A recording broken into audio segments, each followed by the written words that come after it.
दिसंबर 1999 एक खत उस वक्त पाकिस्तान के सबसे बड़े अखबार के दफ्तर तक पहुंचाया गया, जहां खत लिखने वाले ने यह दावा किया था कि उसने 100 बच्चों को कत्ल किया। ये एक ऐसी तादाद थी जिस पर यकीन कर पाना मुश्किल था। एक मिनट, ये किसी भी फिल्म की कहानी नहीं है। ये एक ऐसा केस था जिसने पाकिस्तान के अदालती निज़ाम, पुलिस और माशरे की हिफाजती निज़ाम को चैलेंज किया। जिस शख्स ने खत लिखा, बाद में वही खुद सबके सामने एतराफ़ भी करता है।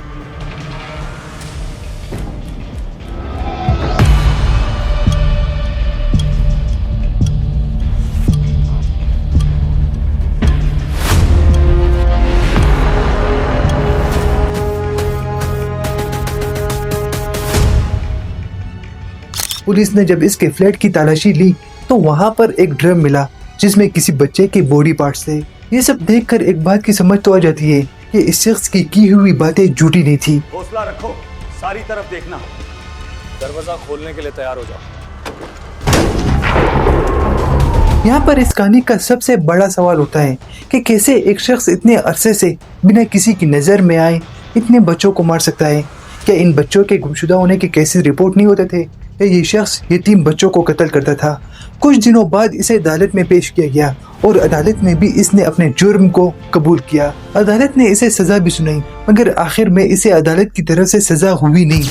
1975 में लाहौर से ताल्लुक रखने वाले एक लड़के को मामूली से इल्जाम पर पुलिस गिरफ्तार करती है और गिरफ्तार करने के बाद इसे टॉर्चर किया गया। इसे हर तरह से जेल में जलील कराया गया। इस लड़के का नाम था जावेद इकबाल, वही सीरियल किलर जिसने 100 बच्चों को कत्ल किया। जावेद इकबाल शुरू से ही ज़हनी दबाव और अकेलेपन का शिकार था। पुलिस के अरेस्ट करने के बाद और टॉर्चर करने के बाद जावेद इकबाल के दिमाग पर और ज्यादा असर पड़ा। माहिर नफ्सियत ने इसके ज़हन को सोशियोपैथिक यानी एक ऐसे मर्ज का बताया गया जिसमें जावेद इकबाल किसी दूसरे के दर्द को महसूस नहीं कर सकते। पुलिस ने जो जलील किया जावेद इकबाल को जेल में, वो बस उसी का बदला लेना चाहता था और इसी बदले में जावेद इकबाल ने उन बच्चों को टारगेट किया। ये बच्चे लावारिस, यतीम या सड़कों पर जिंदगी गुजारने वाले बच्चे थे। जावेद इकबाल जानता था कि इन बच्चों का कोई भी पूछने वाला नहीं और ना ही इन पर रिपोर्ट्स होंगी। इन सब चीजों के बाद अदालत एक मोड़ तक पहुंची है। अदालत ने न सिर्फ जावेद इकबाल को मौत की सजा सुनाई, बल्कि अदालत की तरफ से ये कहा गया कि जावेद इकबाल को भी वैसी ही सजा दी जाए जैसे इसने इन बच्चों को दी थी। अदालत ने वैसा ही फैसला सुनाया जैसा कि पाकिस्तान के लोग चाहते थे। साल बाद यानी दिसंबर 2000 में जब जावेद इकबाल को अदालत की तरफ से सजा भी सुनाई गई, सजा होने के कुछ दिन पहले पाकिस्तान की गवर्नमेंट की तरफ से अदालत के इस फैसले को चैलेंज किया गया। अदालत ने जो जावेद इकबाल को सजा सुनाई थी, मगर जावेद इकबाल के साथ अदालत के फैसले के मुताबिक ऐसा कुछ भी नहीं हुआ। 2001 में जावेद इकबाल को लाहौर के सेंट्रल जेल में रखा गया था।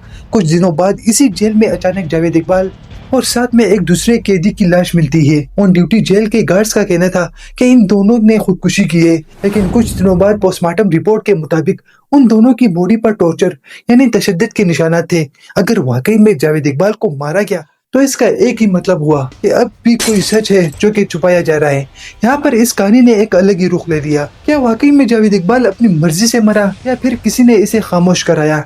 अगर वो जिंदा रहता तो शायद और भी सच अदालत के सामने आ सकते थे। वो लोग या वो इदारे जो कि इन सब चीजों के जिम्मेदार थे, वो नहीं चाहते थे कि कोई और भी सच बाहर आए। अगर आपने गौर किया हो जावेद इकबाल के इस केस पर, तो लॉ एंड जस्टिस कमीशन की रिपोर्ट के मुताबिक पाकिस्तान की अदालतों में तकरीबन 22,60,000 ऐसे केसेस हैं जो कि अभी भी पेंडिंग पड़े हैं। और आमतौर पर कोई भी क्रिमिनल केस पाकिस्तान में महीनों नहीं बल्कि बरसों लेता है फैसले तक पहुंचने में।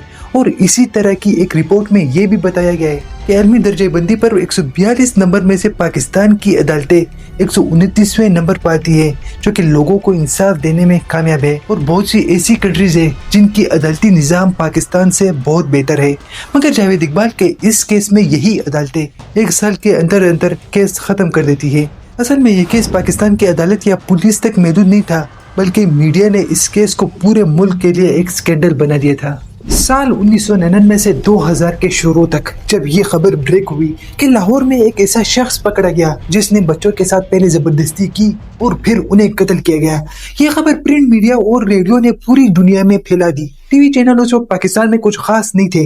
हर अखबार में जावेद इकबाल की तस्वीर और एहतराफी बयान था। वालिदैन अपने बच्चों को अकेला बाहर भेजने से डरने लगे।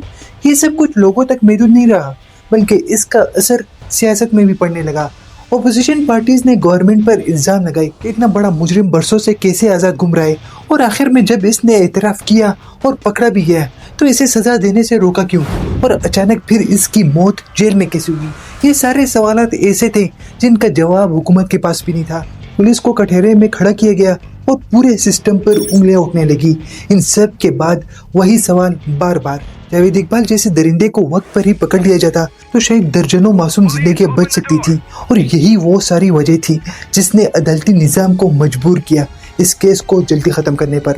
ورنہ پاکستان کی تاریخ ہے کہ ایسے کیسز اکثر دب جاتے ہیں یا برسوں عدالتوں میں تاریخیں چلتی رہتی ہے، لیکن جاوید اقبال کے اعتراف نے عدالت کو کسی لمبی تفتیش کا موقع ہی نہیں دیا۔ ثبوت اتنے کھلے تھے کہ بچنے کا کوئی دوسرا راستہ ہی نہیں تھا۔ بچوں کے کپڑے، تصاویر اور اس کا لکھا ہوا خط، سب کچھ عدالت کے سامنے تھا۔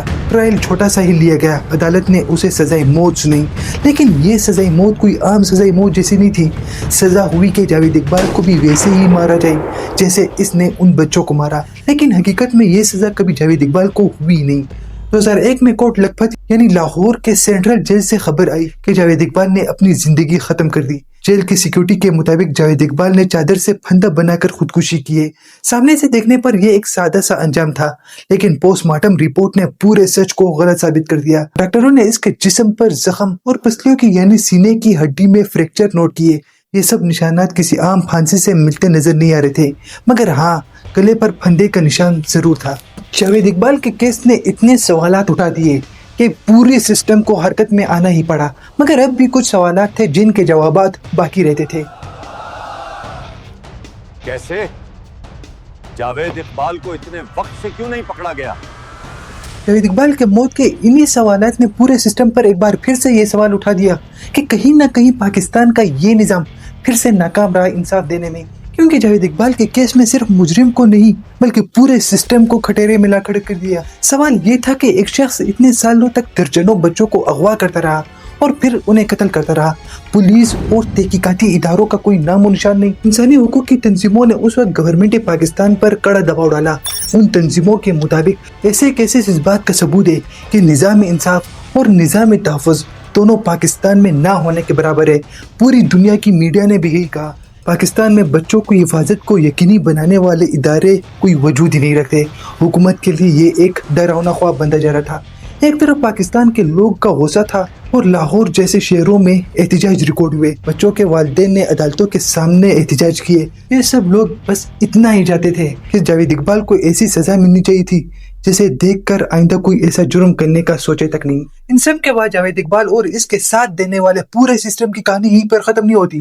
اس وقت گورنمنٹ پاکستان پر دباؤ کی وجہ سے جیسے تیسے کر کے اس کیس کو ختم کر دیا گیا، لوگوں کو یہ کہہ کر کہ جاوید اقبال نے سوسائڈ اٹیمپٹ کیا ہے، اور فائل کو کلوز کر دی گئی۔ عدالت کے فیصلے کے بعد بھی جیل میں وہ سب کچھ ہونا اور بھی بہت سے سوالات اٹھا رہا تھا، مگر اس بار میڈیا بھی خاموش رہا۔